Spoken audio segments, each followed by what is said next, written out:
Salut les amis, on se retrouve pour cette nouvelle review de Boruto sur l'épisode 92 qui, la semaine dernière, je m'étais trompée parce que je pensais que c'était le dernier épisode de l'arc. Et bien non, il est là, il est cette semaine, le dernier épisode. Et cet épisode en soi, c'est un épisode totalement serein, totalement calme, qui va juste nous apporter un petit peu les conséquences des actes des différents personnages, des différents antagonistes, protagonistes de cet arc. Et on va voir un petit peu plus ça en détail tous ensemble. On apprend au début de l'épisode que les aspirants ninja ainsi que Sai et Konohamaru sont envoyés à Konoha, alors que Naruto et les autres Kage se sont tous réunis à Iwa pour pouvoir dire un dernier au revoir, un dernier salut à Onoki sur sa tombe lors de son enterrement. La mort d'Onoki a eu un effet à retardement puisque la semaine dernière, eh bien, ça a été quand même assez rapide, on n'a pas eu réellement conscience de sa mort, ça a été vite oublié par l'arrivée de Naruto et toute la clique, on s'en rappelle. Et sauf que là, on commence l'épisode directement avec ses funérailles et on voit bien la tristesse de tous les villageois et toutes les personnes qui le connaissaient. Donc ça nous fait un petit passement, enfin pour moi ça m'a fait un petit passement au cœur, une petite larme parce que Onoki était quand même un personnage assez important, même s'il a merdé sur la fin, il s'est ressaisi au dernier moment comme le dit Akatsushi et au final il est parti avec une volonté saine et propre comme il l'a dit. Revenons à notre train et il y a une chose qui nous saute aux yeux, c'est que apparemment toute notre équipe de ninja est séparée en deux wagons. Dans un premier wagon nous avons tous les aspirants ninja et de l'autre on a Mitsuki qui est accompagné de Sai et Konohamaru. Forcément, il ne faut pas oublier que malgré que ce soit pour le bien de Konoha, eh bien Mitsuki a quand même déserté. Et même si en apparence ça a l'air d'être positif, il faut quand même l'interroger et il va être mis en détention dès qu'il va arriver au village. Dans le wagon de nos aspirants ninja, on voit que Inojin est bien pensif et un truc qui m'a quand même ravi, c'est que on voit que Inojin a évolué et il pense toujours à son ami Akun. Et d'ailleurs, on apprend que juste avant de partir, il lui avait dressé une tombe et avait fait un dessin de lui qu'il garde auprès de lui pour pouvoir tout simplement se rappeler des moments qu'il a passés avec son nouvel et récent ami qui n'a pas duré longtemps, hélas. Et moi, je trouve ça très intéressant parce que je pense que cette chose a permis à Inojin de se développer et à évoluer mentalement et à devenir peut-être plus adulte, à voir plus tard son développement au niveau de son caractère, mais j'espère honnêtement qu'ils vont faire le bon choix sur son développement et qu'ils vont le rendre un petit peu plus mature. Une fois arrivé à Konoha, on voit Boruto qui rentre chez lui et qui est accueilli par sa petite sœur dans un premier temps qui est contente de le retrouver et ensuite sa mère qui lui fait comprendre qu'elle a été très inquiète mais qui va vite le prendre dans ses bras pour tout simplement un petit câlin familial dans la famille Uzumaki. De l'autre côté, on a à peu près la même situation avec Sarada qui rentre chez elle et qui va retrouver directement sa mère devant la porte d'entrée qui, dans un premier temps, a l'air d'être très en colère, donc elle pense qu'elle va se faire défoncer, mais au final, non, Sakura va avoir la même réaction que Hinata, elle va prendre sa fille dans ses bras et la petite va tout simplement pleurer, va relâcher la pression dans les bras de sa maman. Bien sûr, on s'y attendait, tout n'allait pas redevenir comme avant puisqu'on voit que Naruto, Shikamaru et Sai sont en train de réfléchir à comment, tout simplement agir par la suite. Est-ce qu'ils doivent punir ou pas Boruto et Sarada, sachant qu'ils ont mis Mitsuki en détention pour lui faire subir un interrogatoire par rapport aux événements qui se sont passés précédemment.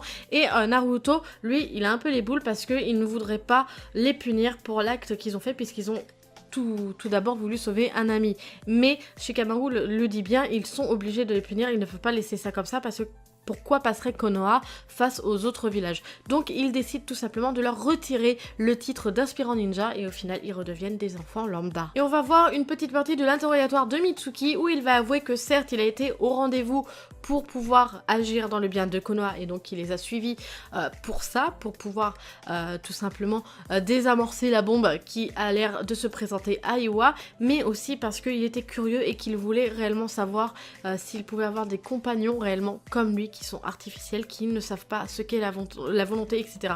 Donc là, au final, on voit bien que c'était un acte d'un enfant qui se cherche tout simplement et que c'est pour ça qu'il l'a fait et ensuite, bien sûr, pour le bien de Konoha. Après s'être fait retirer leur bandeau photo, eh bien, Sarada et Boruto sont en train de discuter et Sarada va dire à Boruto qu'elle n'a plus du tout confiance en Mitsuki. Qu'est-ce qui prouve qu'il ne va pas partir une fois avoir été relâché, qu'il va quitter le village, etc. Boruto n'y croit pas, lui il a confiance en son amitié envers Mitsuki, donc il ne pense pas qu'il va partir. Une fois rentré chez lui, il va se poser sur son lit et à peine aura-t-il fermé les yeux qu'il va se retrouver dans une sorte de monde parallèle, on va dire que c'est sa conscience, et en fait c'est tout simplement Garaga qui vient lui parler et qui lui dit comme quoi que leur partenariat est terminé. Il lui dit au revoir. Bon, c'est un moment sympathique parce qu'on voit que Garaga au final accepte l'être humain. C'est pas parce qu'il y en a un qui a merdé qui sont tous méchants. Donc au final, tout est bien, qui se finit bien de leur côté. Boruto va être vite sorti de ses songes par Sarada, qui a appris que l'interrogatoire de Mitsuki s'était terminé et qu'il avait quitté les locaux. Donc ils vont y aller tous les deux, sauf qu'ils vont demander aux gardes, on va dire, et ces gardes vont leur dire bah non, il est parti, mais ils ne savent pas où. Donc ils vont chercher tous les deux Mitsuki, et là, pour Boruto, peut-être que Sarada a raison, peut-être que Mitsuki a finalement décidé de quitter le village de Konoha. La scène suivante, on ne sait pas réellement comment l'interpréter, puisqu'on retrouve Mitsuki qui a l'air d'être en haut d'une colline qui a une vue sur tout le village de Konoha, et on voit Mitsuki qui est en train de faire ce qui ressemble être des adieux. Donc on comprend pas, là on a vraiment l'impression que oui, ça y est, il va vraiment quitter le village, mais au final avec le second plan, on voit bien qu'au final non, il dit tout simplement au revoir à ses amis à qui il a fait une tombe à chacun. Donc ses amis artificiels qui auraient été ses amis au final un court instant, hein, qu'on se le dise, et bien il leur dit au revoir parce que lui il les a réellement considérés comme des amis et il aurait aimé qu'ils aient la même chance que lui de pouvoir être acceptés et d'agir comme des humains. Boruto va arriver et va être rassuré que Mitsuki n'a pas décidé de quitter le village. Ils vont avoir une conversation tous les deux. Mitsuki demande à Boruto si leur relation pourra redevenir comme avant. Boruto lui dit non, tout simplement, et parce que leur sentiment, leur lien sera plus fort et donc leur amitié plus grande. En même temps, on a une information qui peut nous glacer le sang, puisqu'on apprend que le savant qui avait créé le cœur artificiel pour Ku, eh bien son corps n'a pas été retrouvé. Donc qu'est-ce que ça veut dire? Est-ce qu'il est réellement mort ou est-ce que son corps a été utilisé pour d'autres fins? On ne sait pas réellement. Est-ce que ce sera un nouvel antagoniste, un nouvel ennemi dans les prochains arcs, prochainement dans Boruto? On ne sait pas réellement. Toujours avec le village d'Iwa, on apprend que Kurotsuchi est venu à Konoha pour mettre un petit peu un coup de pression à Naruto à propos de leur aspirant ninja. Elle leur fait comprendre dans ces mots que grâce à eux, le village d'Iwa a été sauvé. Et il ne faut pas les punir, et surtout pas Mitsuki, parce qu'il a eu le courage d'agir et d'espionner ce qui lui semblait suspect, et grâce à ça, le village d'Iwa a eu très peu de pertes. Et pour terminer, on voit une petite scène où donc notre équipe 7 est réunie, et Boruto a l'œil qui est attiré par une petite lumière scintillante au bord du lac où il marche, et il va trouver sa pierre, comme lui avait dit Onoki qu'un jour il la trouverait, et grâce à cette trouvaille, il va se remémorer un petit peu tous les instants qu'il a passés avec Onoki, et là en fait il va réellement réaliser, je pense, que Onoki est parti et qu'il aura quand même été une personne importante pour lui. Pour conclure sur cet épisode 92, certes il ne s'y passe pas grand chose, on n'a pas d'avancée sur l'histoire, mais cet épisode était nécessaire pour clôturer cet arc correctement, tout simplement, qu'on puisse comprendre, qu'on voie un petit peu les conséquences de leurs actes, le fait que ça ne s'arrête pas d'un coup et que la vie reprenne d'un seul coup, qu'on voit un petit peu que Mitsuki a quand même été puni puisqu'il a été mis en détention,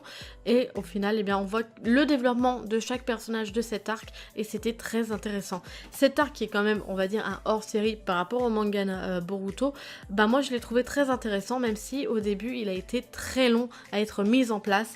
En soi, je trouve que le développement en général a été très bon, les antagonistes étaient très intéressants, même si pour moi ce n'étaient pas réellement des antagonistes, juste des personnages qui avaient une cause différente de nos héros, et cet arc était vraiment bien fait, bien animé, bien réalisé, et j'espère que si on a d'autres arcs comme ça qui nous sont un peu inédits par rapport au manga, ils seront aussi intéressant, aussi bien fait, aussi bien construit. N'hésitez pas à me dire ce que vous en avez pensé en général de cet arc par commentaire.